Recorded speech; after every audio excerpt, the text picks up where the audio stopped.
But that migration data, according to CBP, is showing migrants from Guatemala are up, Honduras, Ecuador, Peru. So when the border crossings went down earlier in the summer, the administration said it was due to your policies working. Now they're going back up as they did in the month of August. Does that show the strategy is no longer working? Absolutely not. What it means is that we have to stay focused on a number of issues related to the irregular migration that, again, we're seeing around the world, and America is not immune.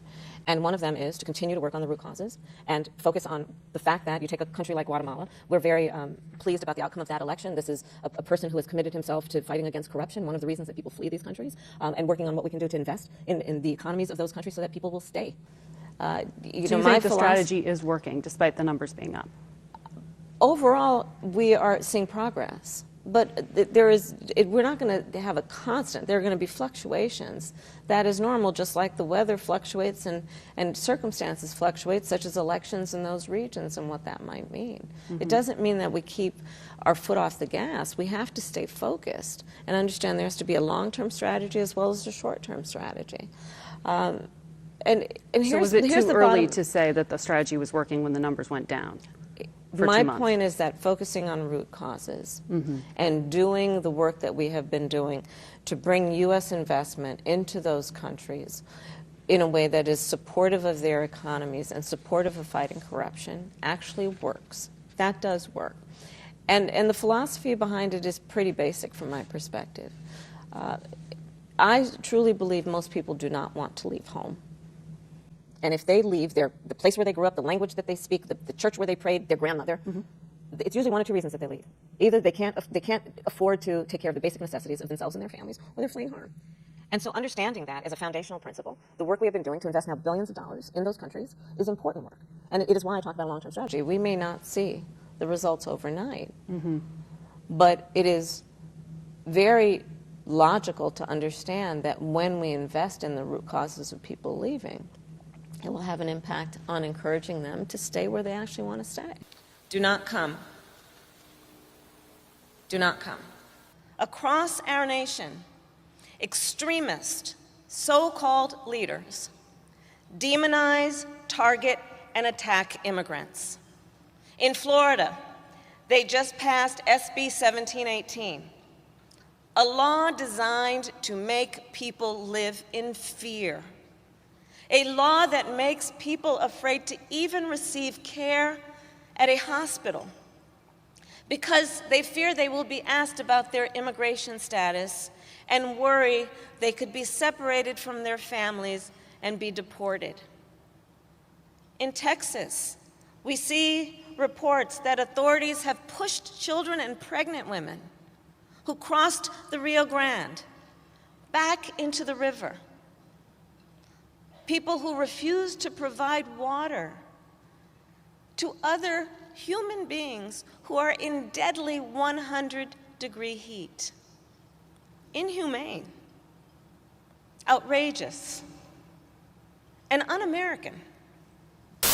And what we're seeing here at the border, the migration flow, increased migration flow, certainly it ebbs and flows, ebbs and flows, ebbs and flows, ebbs and flows, ebbs and flows, ebbs and flows. This happens, it ebbs and flows. That's what we see at the border. And we're at a time of the year where we're seeing more at the border. And it's not unusual. This is an immigration system that has been broken for decades, and the president has taken this very seriously to try to do more. That's why we have the comprehensive immigration policy legislation that the president put forth on day one. So yes, there is more to be done, but we need the help of Congress to get that done. We asked for more, and you got Republicans in Congress who, especially in the House, who want to cut that. They actually want to do the opposite of what the president is trying to do. And so, look, the president has done everything that he can, right, on his own. There's clearly diplomatic conversation happening with AMLO and other folks, other leaders in the region. We're going to continue to have those conversations just to make sure that we deal with the flow. But we also need funding. We also need funding to deal with the border security, which is what we're trying to do right now with these negotiations that are happening with the Senate, with senators right now. Okay, just to follow up on that, you said the president has done everything he can on his own on this issue. the letter from House Speaker Johnson suggesting otherwise, that there are specific steps that can be taken. Do you see anything in what he suggested that you would be open to? So I heard the letter, I have not read the letter, so I can't speak to the letter. They decided to go home, let's not forget, before the Senate did, and did not participate, right? They wanted to push forward our HR 2, which as we have said, it doesn't help the border, actually makes it worse, cuts costs, cuts law enforcement. It does not help at all. And so, look, we are having those conversations doing the Senate negotiations, and we want to make sure that we come to a bipartisan agreement. We understand that. We understand to actually deal with this issue, we need a bipartisan agreement, which is why the president put forth a comprehensive immigration plan, legislation, to be even more clear on the first day. And so I can't speak to the letter. I have not seen it. I heard about it when I was coming out, but I cannot speak to what Speaker Johnson has laid out in the letter. You talked about the supplemental request to Congress for more funding when it comes to the border, but we also hear all the time from Republicans that it's not just about funding. They want these policy changes. I understand you don't want to negotiate from the podium, but can you tell the American people if there's any immigration policy that this White House is willing to talk about and is working on with Republicans? So I want to be really careful as negotiations happen. We don't want to do this in the public, right? It does not help the process.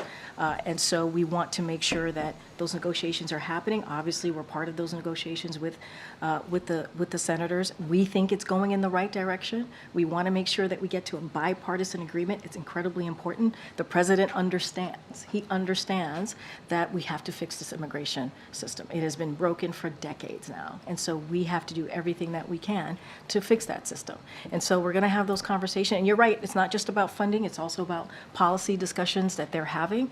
And so don't want to get ahead of it. And let's not forget, this is a president that has had these types of negotiation, or been part of these types of, his team certainly has been part of these types of negotiations for some, obviously in different subjects and legislation. So that has happened for the last two almost 3 years, and they've been successful. So we're going to continue to do that and stay steadfast on that. Just following up on that, is it fair then to say that the White House thinks there will likely need to be some change to the asylum system? I'm not going to get into specifics from here, but we understand that there needs to be a bipartisan agreement, right? And so when you have a bipartisan agreement, right, both sides have to decide what they are willing to move forward with.